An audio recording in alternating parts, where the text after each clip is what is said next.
Hey guys, welcome to the Lean to the Left podcast, where we explore the important social issues of our time with just a little lean to the left. It was a parent's worst nightmare, and it's happening these days to far too many families. The Alhadeff family lost their beautiful 14-year-old daughter, Alyssa, in the brutal shooting at Marjory Stoneman Douglas High School in Parkland, Florida, on Valentine's Day 2018. Now, Alyssa's mom, Lori, is fighting to prevent such tragedies from occurring again, and she's with us today to share her story. So stay with us.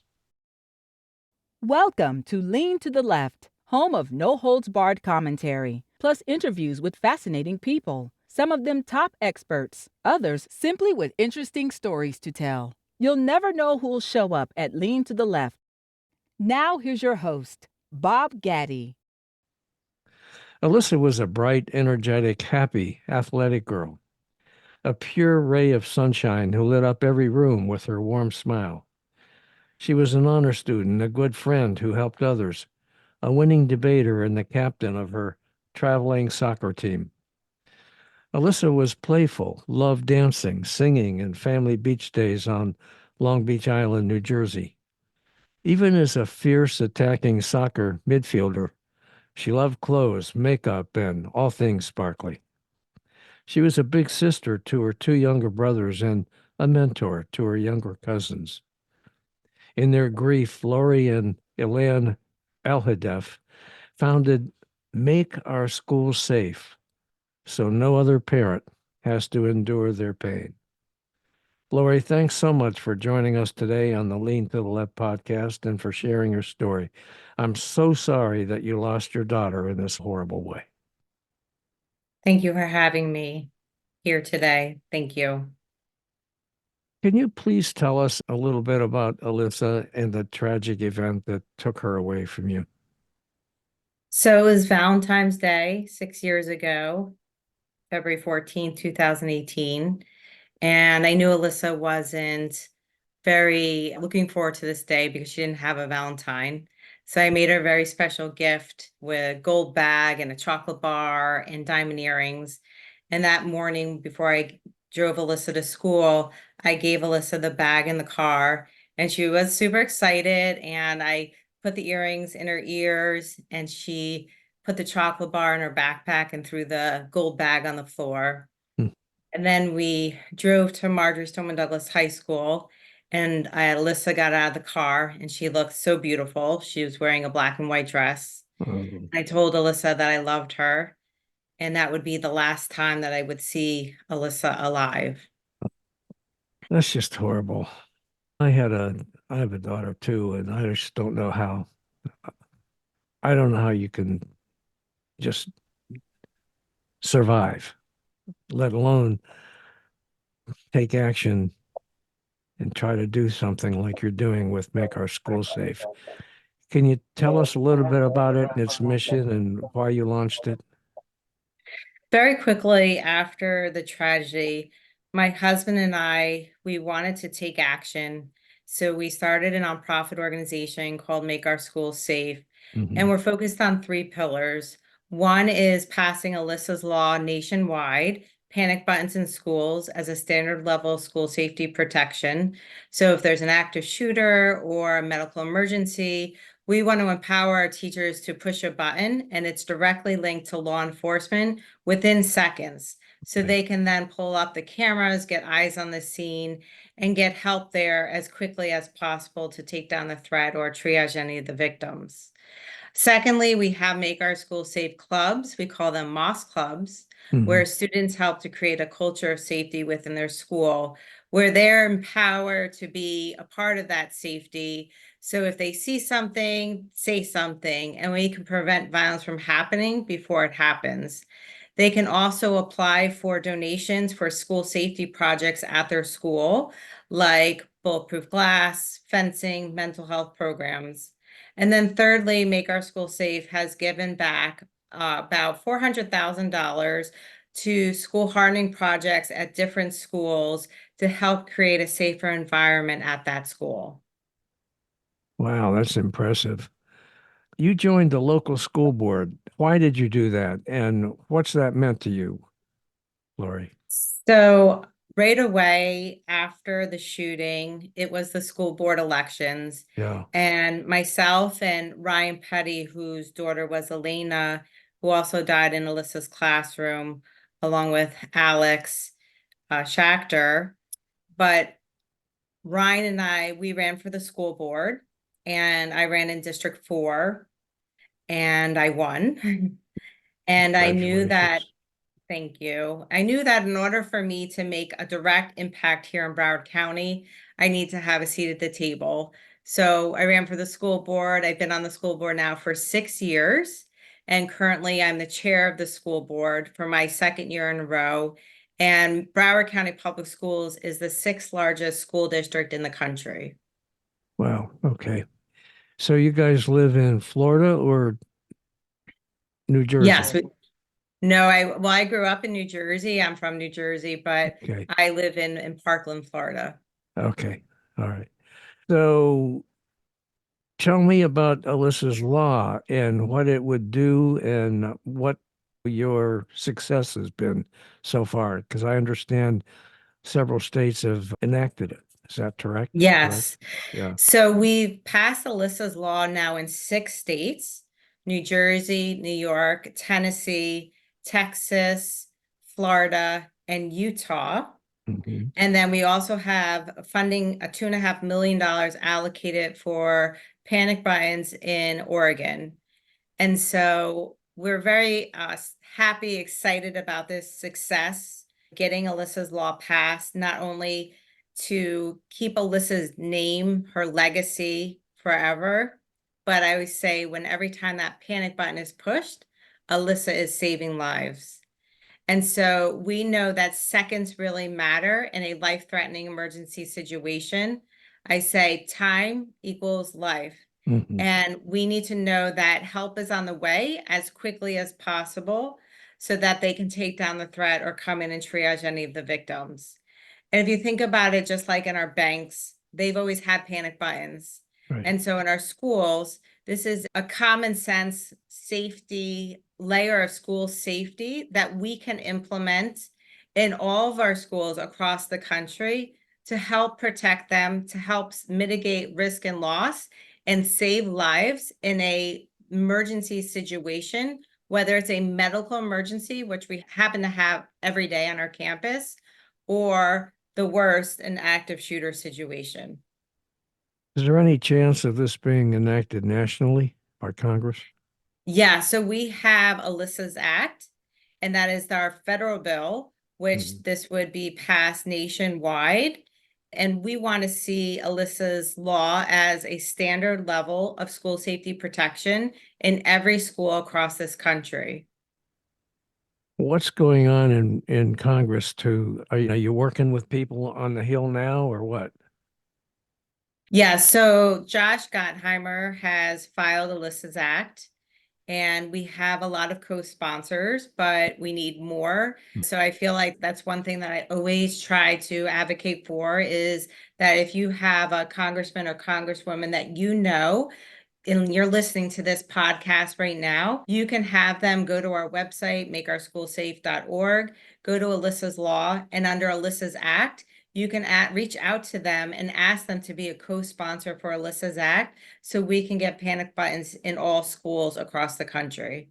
It just seems like such a common sense. You mentioned common sense, and it is to have these panic buttons. It just a simple thing. Wonder why they haven't done it in the past already. It just seems to make sense.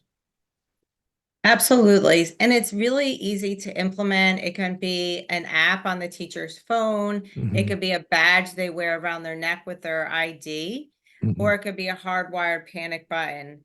And it's not that expensive. It ranges from $2,000 to $8,000 per school per year. But it is so important in a life-threatening emergency situation that we get help on the scene as quickly as possible. Exactly.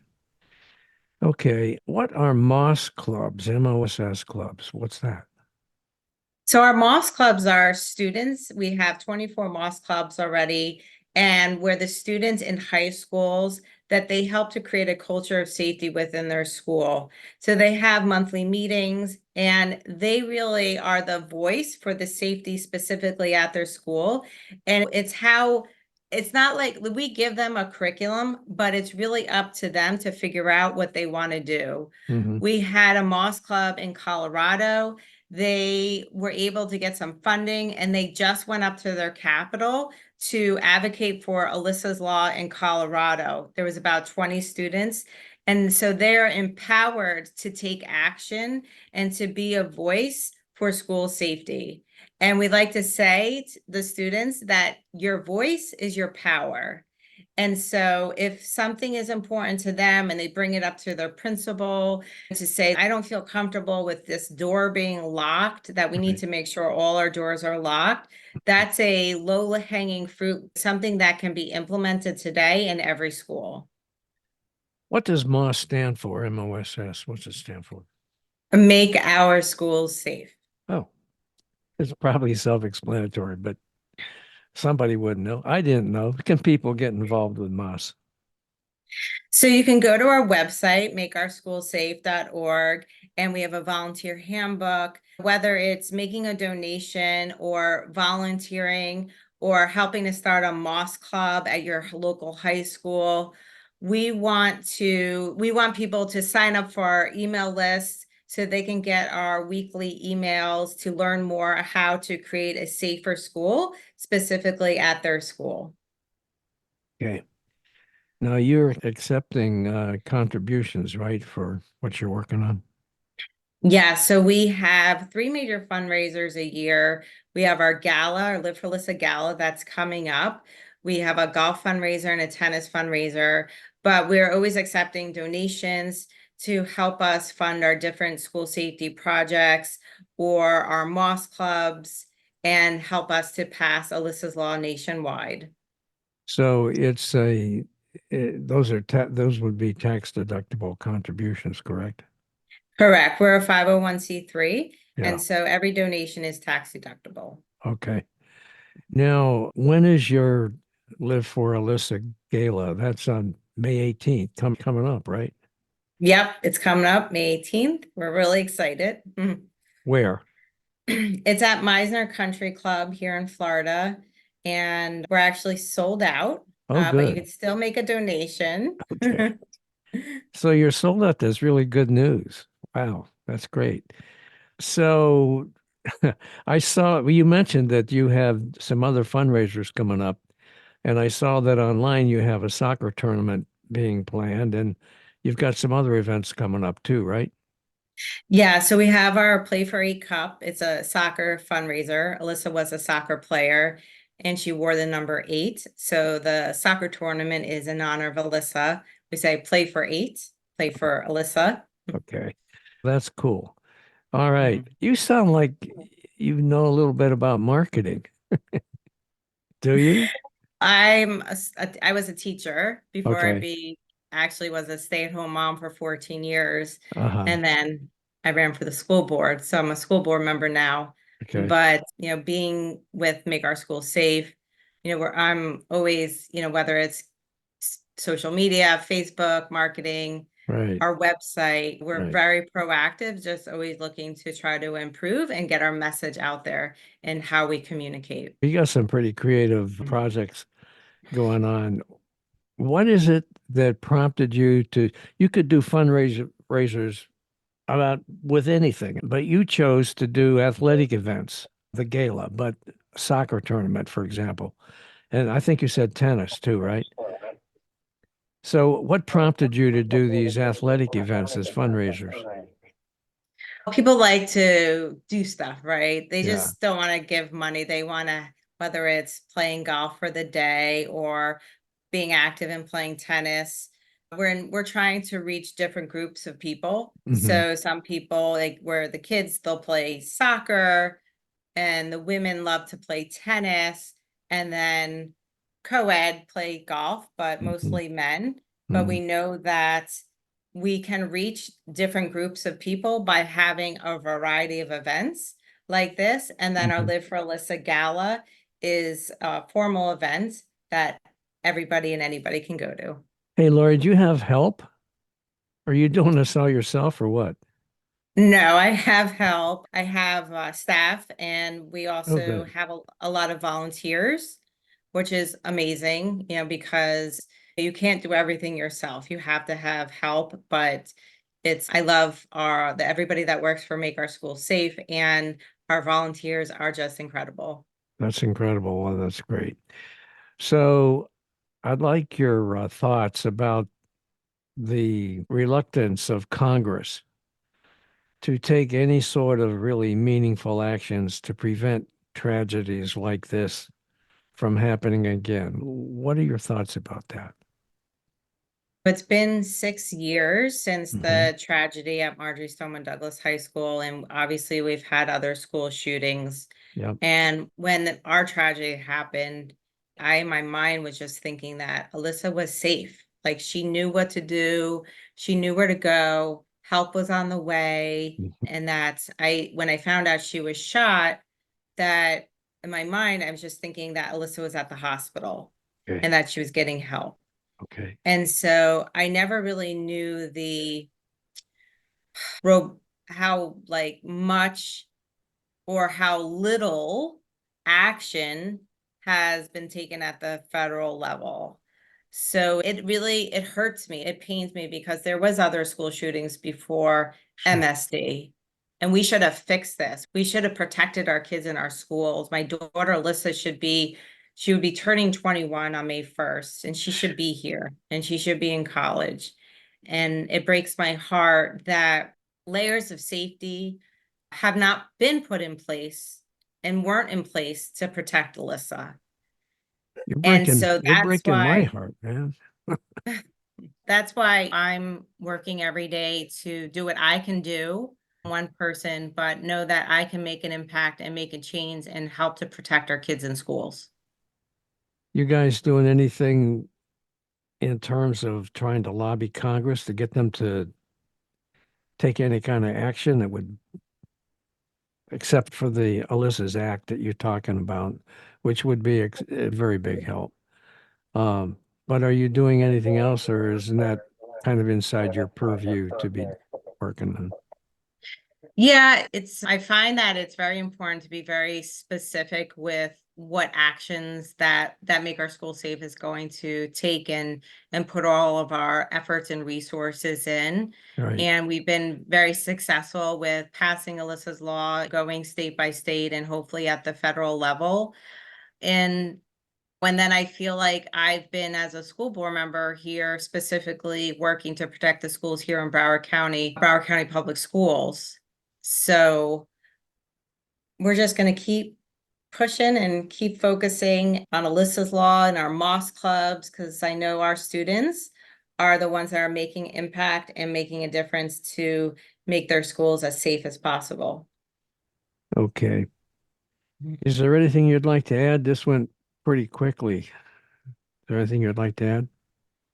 Yeah, so I would just say that I think it's so important that people don't stay in a bubble, meaning that I say that we were in a Parkland bubble where we Mhm. never thought anything would happen to us. Sure. And there's been so much strong legislation that has been passed, specifically here in Florida, like the Marjory Stoneman Douglas Act and Alyssa's Law.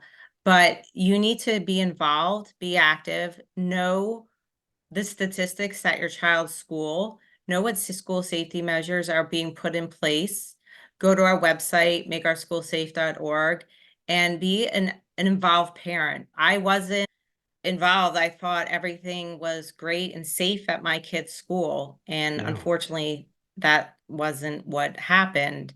So I encourage parents to speak up, know what's happening, and they can make a difference and impact specifically at their child's school. Okay. All right, Lori, thank you so much. I don't really have any other questions for you. The podium is yours if you've got anything else you'd like to add. I think we really covered it all. Okay, good. Hey guys, thanks for watching. I hope you enjoyed this Lean to the Left video and that you found it interesting and informative. Please visit on a regular basis and check out our interviews with guests on topics that focus on progressive politics and the important social issues of our time. Now, our interview shows stream on Mondays with special episodes on Thursdays. And you can check out upcoming shows, guests, and topics at podcast.leantotheleft.net. Subscribe to our audio version there and to our video shows here at YouTube. And follow us on social media. Facebook at Bob Gaddy and the Lean to the Left podcast. Now, it's two. Bob Gaddy is one Facebook page, and the Lean to the Left podcast is a second Facebook page. Twitter at Lean to the Left 1. Instagram at Lean to the Left 1, TikTok at Lean to the Left, LinkedIn at Bob Gaddy, and YouTube at Lean to the Left. Now, I hope you'll support Lean to the Left as well so we can keep things going. Just click on the Donate tab at the top of the leantotheleft.net homepage and contribute by buying me a cup of coffee. That'll really help and would be much, much, much appreciated. Now, this is Bob Gaddy signing off for Lean to the Left. Thanks for sharing your time with us.